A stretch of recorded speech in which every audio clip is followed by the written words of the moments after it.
What's up guys, it's JPhelpz. I'm back again with another tutorial after almost 2 years. I am sorry about the wait, but I've been a little bit busy. But anyway, we have our drums here from the last tutorial, which was on drums. If you haven't seen that, go check that out. And it sounds a little bit like this.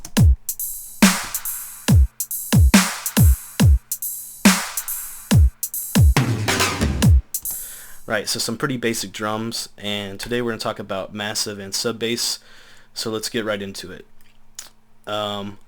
We go ahead and detach this so I can see. Okay, cool.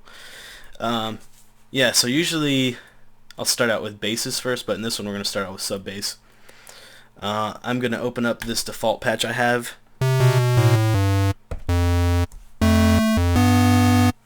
Yeah, nothing special, it's just a smooth square, no effects or anything, and I'll put that in the description for you guys because this is what I'm going to use to start out with both sub and bass. Anyway, for a sub I usually like to use sine square or sine triangle, so I'll just go ahead and use sine triangle, put in a note here,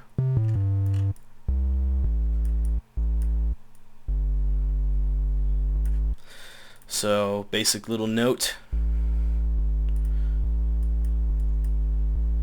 And then I like to turn down the wavetable position so it's not so gritty. So there we have a nice clean sub. If you can't hear this, you probably need to get headphones or speakers that can handle lower frequencies. Definitely need that if you're making dubstep. So yeah, you should be hearing some bass, and that's pretty much it. I also like to put the scream filter on and have the resonance not too high up, and it kind of adds a little bit of grit to it.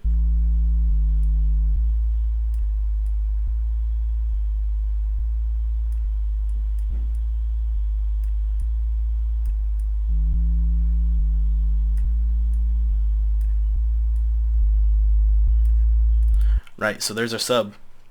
Cool. Let's label this Mr. Sub. Alright, so that sounded pretty good. Now let us open up massive, and I'm not going to be showing too much in here. Pretty much just like the basics of how I got started making patches when I first started messing with massive, my basic process and all that. So first of all, let's open up the default patch again and put in some notes.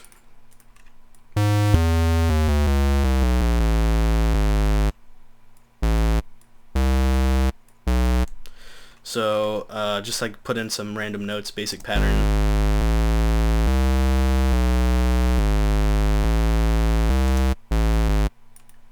That's gonna get annoying after a while. There we go, nice and evil.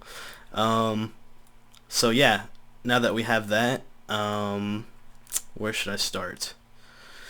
Let's start with the basics, I guess. We have LFOs over here, which can control parameters. How should I explain this? It's probably just best to show you guys. So I'm gonna play the pattern and then just see what I'm doing here.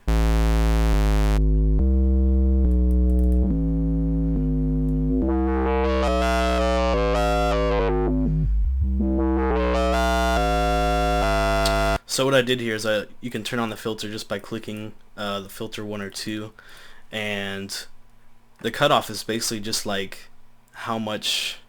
I'm not even gonna try to explain this stuff. It's gonna take way too much time. But I'm messing with the knobs and they're doing cool stuff. So the standard thing to do is once you have an oscillator, or I usually like to do more to kind of layer up the sounds and give it like a thicker sound, but it's okay, we'll just start simple. I will take a LFO and put it on, you can put it on any one of these boxes that are shown. Put it on the middle box, and you can click on it, click and hold on the number 5, which is the number 5 LFO, and you can move your mouse up and down. It'll control how much of the cutoff it's going to be moving around to. So let's see what that sounds like.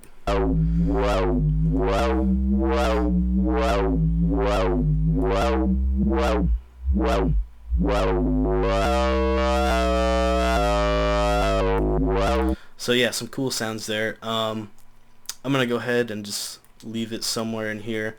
The ratio is basically like the speed of like the wobble. So if I turn it up to like triplets,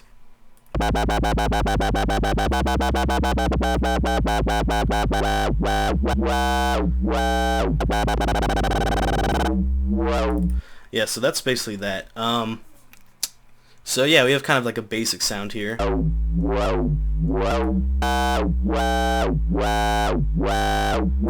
Pretty trippy. Once I have like a basic sound like that, I like to clone it, which you can right click and hit clone, and now you will have an exact copy. So yeah, I'm gonna turn off or mute this other massive and then copy the notes and mess with this one. What I usually like to do is leave one like a longer note, so this one's at half, and then this one will be, let's put it at like an eighth. So what you can do now, you don't want to turn them on and play them both at the same time because it'll sound like that. So let's chop off like this note and then chop off this, so you can see we have on 1 and 3 we have the first massive, and on 2 and 4 we have the second massive, which we'll be playing. Let's label these so it's not so confusing. This is the long note and this is the eighth notes. Cool. So now we have this. So some pretty basic stuff. I'm just gonna lay it in here. Call this track bass. I'm not gonna label those other ones. And you'll see what this sounds like over drums.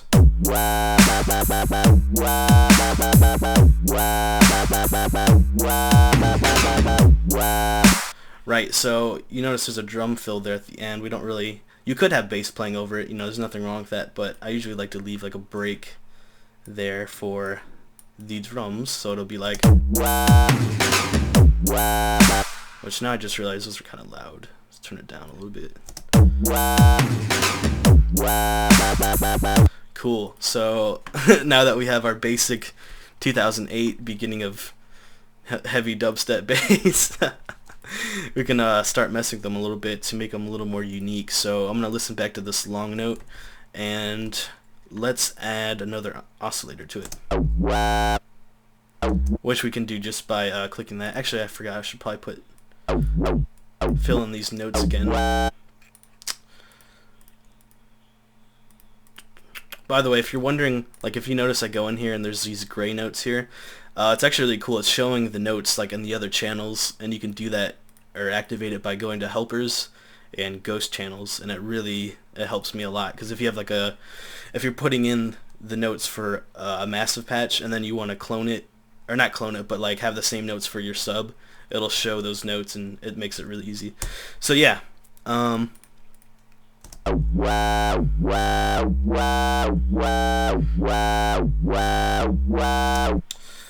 we're going to do is, like I said, add another oscillator, so you just click and now it's added. And it sounds like poopy, so we're going to use these arrows. You can either click the oscillator name, which is, this one's Rough Math 1, or you can just use these arrows, which I use to cycle through them quicker. And I'm basically just going to cycle through till something sounds cool or, layers up really nice with it.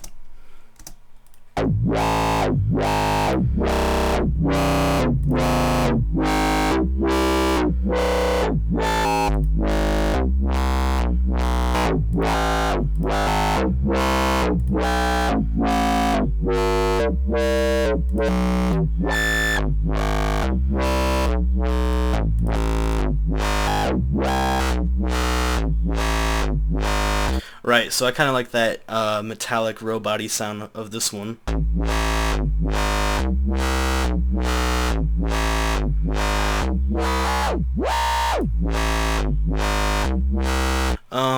There's a little too much, like, I don't know how to describe it. How do you... There's too much like wah wah like in that first oscillator, so I'm gonna see if I can change that with the resonance.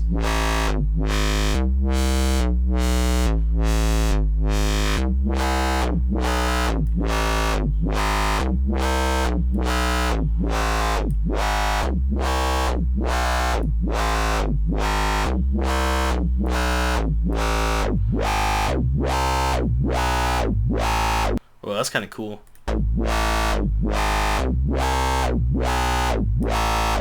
I was just adjusting the wavetable position. That's what this is, and it basically just like ding dongs it.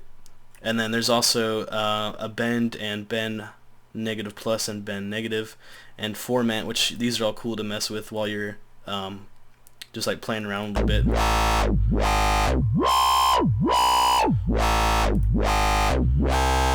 So this is a pretty cool sound. Let's just add another oscillator. I forgot to say, these are all pitched down an octave, which is -12. The next octave down is -24. And this one's at 0, so this is an octave higher up than oscillator 1 and 2.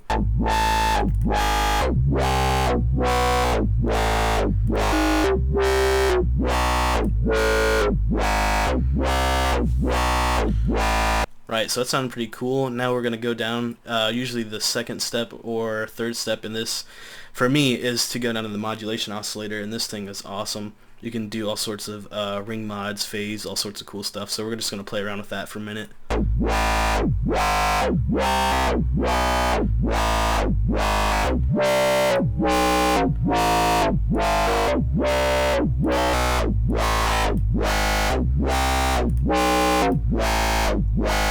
Right, so we're getting some pretty cool sounds here with it on oscillator 3 with phase turned on.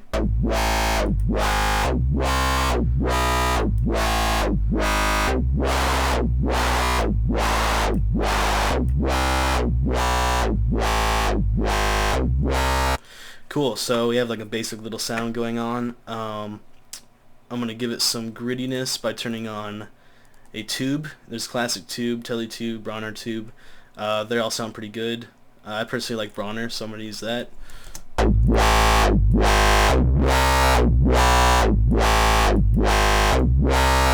Just to give it a little bit of drive on it. And then dimension expander, not too much. This is turned up way too much. So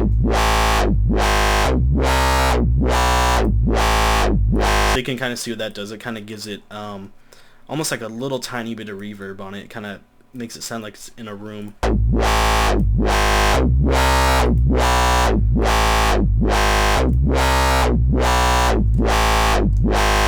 Right, so that's sounding pretty cool. But now the problem would be, if I take these notes out, if I compare it to the other older wobble, you know, the other one sounds weak, so usually I do the same thing, go in and start messing with it, see what I can do.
Right, so it's not the best sound, but it'll be fine for this example.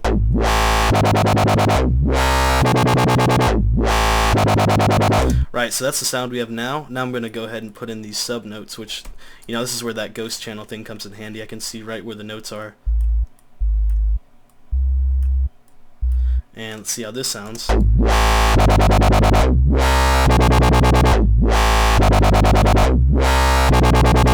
yeah, I forgot to change these to 16th notes. And usually when you have a bass like that, you'll either want to clone the sub and put an LFO on the amp and make it match the 16th note. So like when the how do you explain this? When the 16th notes are chopping really fast like that machine gun bass, you want the sub to do that too. So you can do it like that, or you can just do it manually just by like putting the notes in, which I usually do just by putting them in like that and then selecting them, hit shift and select all the sub, and then you can open this up, go to 6 step or none, either one's cool, and just kind of make them like that. So if we just listen to the sub by itself, put it in a higher octave so you can hear it better. Right, so that's going to be matching the bass. And if you wanted to, since the long note kind of goes ooh wah, you could do some sort of automation or pitch shift with the sub, but I'm just going to leave it to keep it simple like that. Right, so let's listen into on it with the drums.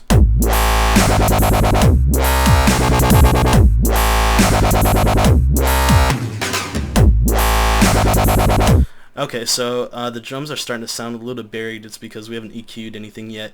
So let's open up El Mixer, and I already have the sub selected, so I'm just going to choose whatever channel I want, which will be 5, and hit Control L, which will assign it to number 5, and then select these two massive patches, go to 10, Control L, and now we have them assigned in the mixer. So I'm going to right click to solo the basses and then just do a little bit of EQing and whatnot. One EQ I like to use is the Pro Q, which is very awesome. I know a lot of people like Funtcase and Trollface and all of them use it. But since it's an FL Studio tutorial, I'm assuming you guys might not have that, so let's use the Parametric EQ2.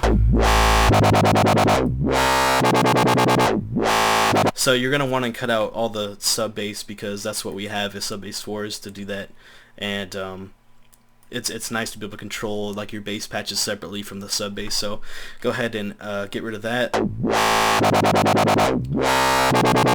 Now if you look at the EQ, you can see wherever there's like most red showing up on the analyzer, that's where the frequencies are kind of harsh, so we're going to go ahead and scoop that out.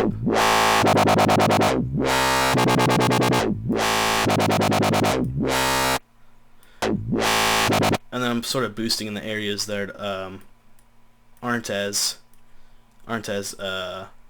showing so much frequency.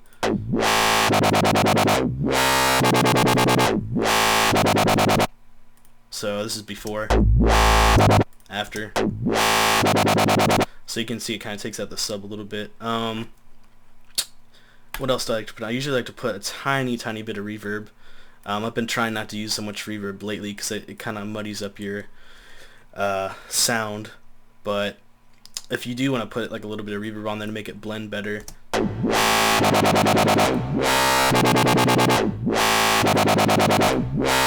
First of all, you want a shorter delay unless it's like a deep tune, and I like to turn my low cut all the way up so there's no low frequencies getting in the way. Turn up high cut a little bit, like 12K, and room size, that's up to you.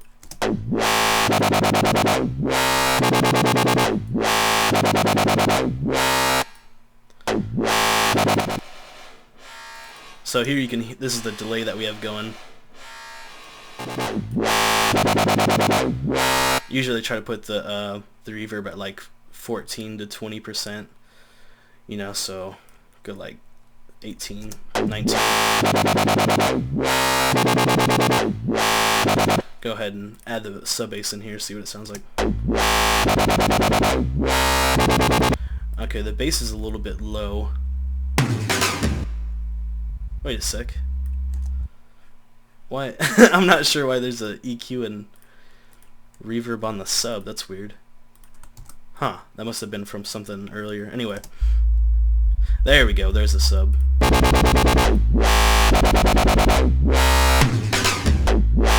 Right, so it's sounding a lot cleaner already. There's a lot of things I like to do with my basses.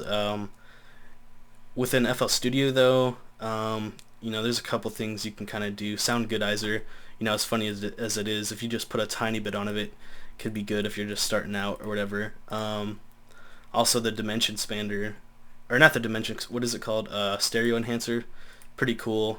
If you have newer FL, it'll have the stereo shaper, which I like more. Have some like robotic stuff in here that I like to use.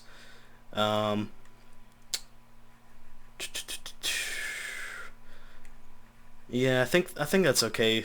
I don't want to get too detailed in this. I'll get more detailed in like the next one about mix downs and all that stuff. Let's just see how it's sounding.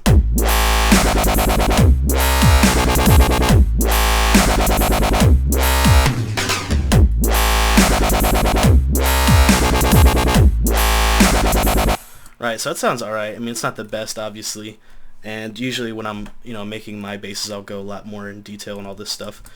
But I think this pretty much covers the basics of like Massive, how I go about it at least, and sub bass. And let me know what you guys want on the next one, whether it's mastering or more advanced stuff on the basses, which I could show you guys. Just I don't want to make this video too long. And I promise it won't take 2 years to make the next tutorial. I'm going to be a lot more active on my YouTube channel. So yeah, leave a comment what you guys want next, and I'll do my best to explain that for you guys. And yeah, awesome. See you guys later.